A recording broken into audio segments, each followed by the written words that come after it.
fin sont aux en prises en réalisation. bloc, Monsieur le ministre. Je cède maintenant la parole à la députée de Jeanne-Mance-Vigée. Merci, merci, Monsieur le Président. On va rester dans la capitale nationale. Alors, la capitale nationale attend, oui, elle attend des projets promis, des infrastructures planifiées, des engagements répétés. Et qu'est-ce qu'on constate? Ce sont des retraits, des retards, il prend des annonces recyclées, mais surtout des excuses.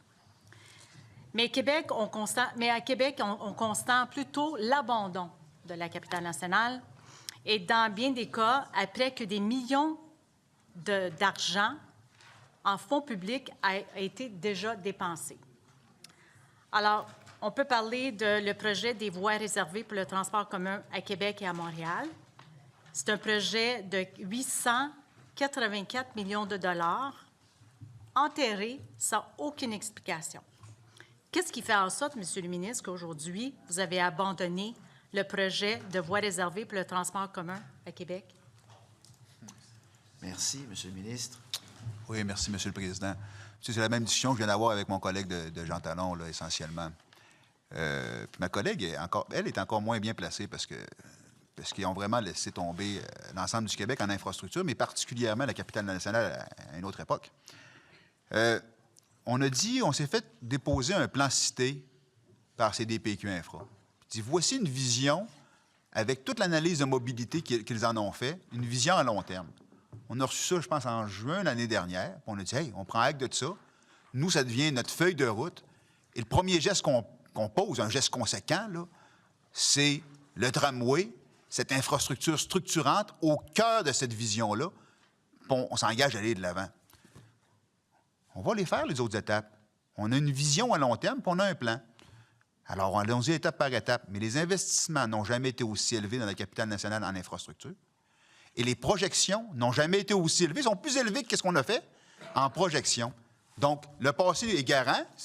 On les fait, les investissements, et le futur, c'est une planification comme la capitale nationale aura des infrastructures de qualité. Alors, je vais répéter ma question, Monsieur le ministre. Alors, celui qui... vous dites que je ne suis pas bien placée parce que en plus, vous mettez la blâme sur les autres. Alors, moi, je vous dis, là, c'est un projet sous votre gouverne. Alors, arrêtez de blâmer les autres.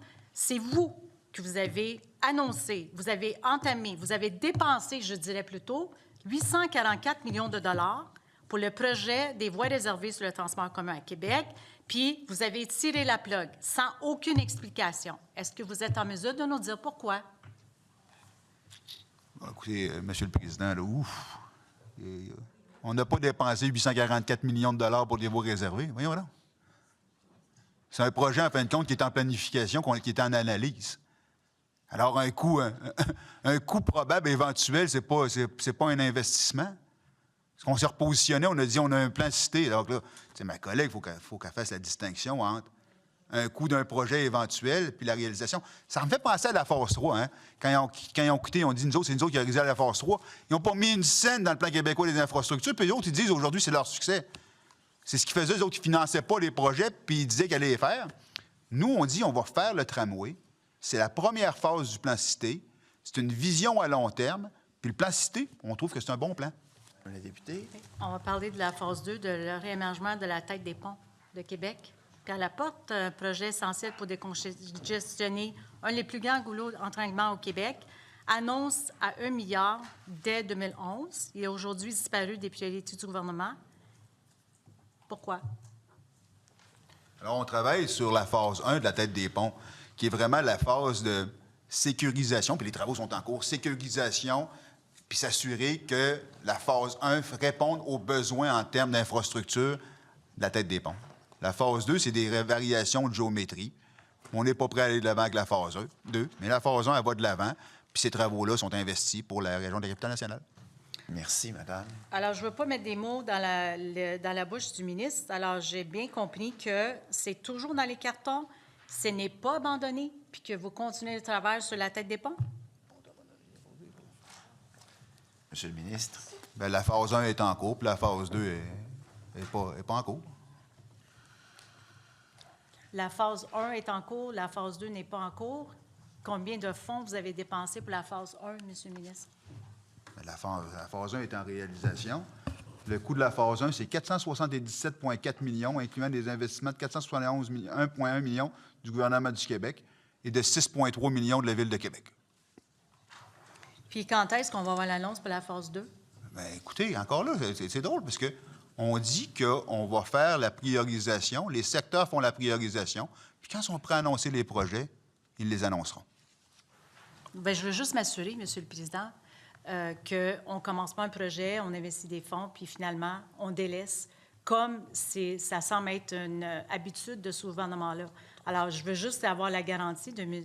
le ministre. Là, il a très bien expliqué que la phase 1 est en réalisation. Il m'a donné le montant. Je veux savoir, c'est quoi son échéancier pour la phase 2? Monsieur le Président, on ne permet pas le phasage de phases de projets qui ne sont pas autonomes et autoportants. La phase 1, là, quand elle va être réalisée, elle est autoportante, elle est autonome et elle donne les résultats qu'elle est supposée donner. Alors, c'est comme ça qu'on fonctionne dans les projets majeurs d'infrastructure. Alors, on ne sait pas si le projet... on va attendre que le ministre décide si la phase 2 va se faire et à quel moment. Alors, on prend le garage électrifié Newton. Le garage Newton, Monsieur le ministre, mon collègue de Jean Talon en a parlé brièvement. Vous avez engagé 94 millions de dollars. Et vous avez abandonné en pleine construction le projet. Si c'est ça, ça ne s'appelle pas du gaspillage, je ne sais pas c'est quoi. Mais en plus, c'est un gifle direct à la transition énergétique. Pourquoi vous avez abandonné ce projet-là après que vous avez investi 94 millions de dollars? Alors, Monsieur le Président, c'est la réponse que j'ai donnée à mon collègue de Jean Talon va être la même.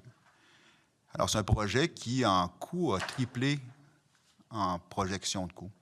Les investissements qui ont été réalisés, c'est essentiellement pour l'acquisition du terrain et pour faire la préparation avec, de mémoire, une dalle de béton, qui, dans tous les cas de figure, ce n'est pas des investissements qui vont être perdus. Le projet n'est pas abandonné. Je pense qu'il doit être révisé. Et si ma collègue trouve que de tripler un coût de projet ne mérite pas un temps d'arrêt pour réévaluer la solution, je ne suis pas de cette école-là. Mais ce n'est pas vrai que c'est une perte, l'investissement qui a été réalisé, dans tous les cas de figure. Madame? Monsieur le Président, on parle beaucoup de... Moi, je parle de la cohérence entre qu'est-ce que vous faites puis qu'est-ce que vous dites, Monsieur le ministre. Vous avez la ministre de Transport qui oblige la STM pour l'achat des bus électriques. Vous êtes en train de construire un garage pour accueillir ça pour la transition énergétique. En plein milieu de construction, vous l'abandonnez. Vous abandonnez les gens de la capitale nationale. Vous abandonnez le projet après avoir investi 94 millions de dollars. Où est la cohérence, Monsieur le ministre? Monsieur le Président, je ne pense pas que c'est ce que j'ai dit, bien au contraire, fait que je vais rétablir. Alors, la Société de transport, le réseau de transport de la capitale a la responsabilité. Les investissements qui ont été effectués pour l'acquisition du terrain et la préparation du terrain avec la dalle de béton, c'est des investissements qui sont nécessaires. Maintenant, quand on voit que le projet triple de coût, je pense que ça mérite un temps d'arrêt pour réévaluer les options. Puis on va travailler avec la RTC à cet effet-là. Mais si ma collègue, elle dit « Non, non, écoute, peu importe le coût, continue », bien non, c'est pas ça qu'on fait. Chers collègues. Oui, Monsieur le Président, mon collègue de Denis Ligan a eu l'occasion, comme porte-parole de transport, de soulever cette contradiction entre qu'est-ce que la ministre de Transport dit avec le ministre responsable des infra et de la capitale nationale. Là, je vais vous lire, là. C'est la reine des contradictions en parlant de ministre de Transport. Son propre décret du ministre de Transport, là, oblige les sociétés de transport à n'acheter que des bus électriques. C'est une contradiction aberrante. On dit, des bus électriques, dit aménagement d'un garage pour qu'on puisse charger ses autobus. Alors, on fait quoi? Est-ce qu'on change le décret? Est-ce qu'on change notre vision sur la transition énergétique? Qu'est-ce qui va se passer avec ces bus que la STM est obligée d'acheter? Ils vont les charger où, Monsieur le ministre? Bon, je pensais qu'on parlait du RTC, fait qu'on va rester sur le RTC, mais je comprends que l'obligation... Bon. Alors, ma collègue dit, écoutez, ils ont l'obligation de... Ben oui. Mais est-ce que la solution peut être moins dispendieuse que de tripler? Ben oui. Alors, le besoin est là. On est là pour les accompagner. Mais on peut pas accepter triple du coût sur cette base-là, chers collègues. Je pense que ça mérite qu'on lève ensemble quelques pierres avec le RTC pour voir la solution optimale pour répondre aux besoins. Alors, un peut aller avec l'autre, chers collègues. Alors, est-ce que le ministre pourrait nous déposer les détails, le bilan détaillé des sommes déjà engagées pour ce projet, le projet Newton? Monsieur le ministre. Mais ce serait au ministère des Transports, puis c'est un projet mené par le RTC, donc poser la question au transport.